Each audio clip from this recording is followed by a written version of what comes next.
Yes, nimeona kuna sense kwamba nirudie mambo ya body, soul and spirit. Kumbuka last time niliwaambia kwamba human being is made of body, soul and spirit. Sasa soul ndio wewe na body is yours, is your dwelling place. And spirit is not yours and it cannot be yours. You cannot own a spirit. Listen. Body ni your dwelling place, ambapo kwamba ukifa inamaanisha kwamba lile mwili limekufa. Alafu wewe unaondoka unakwenda utakapokwenda. Lakini soul ndio wewe. That is why unakuta soul iko na weight. Lakini spirit haina weight. Soul iko na weight ya 21 grams. Hiyo ilipimwa na daktari ambapo kwamba alikuwa anaitwa Duncan McDougall.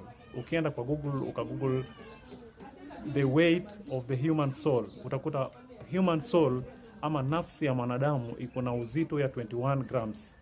Sasa soul ndio wewe na spirit inatoka wapi? Mwanadamu anapozaliwa, anazaliwa bila spirit. Mwanadamu anapozaliwa ni soul and body inazaliwa.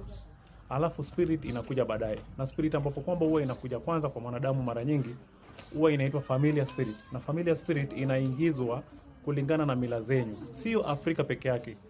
Sio Kenya peke yake.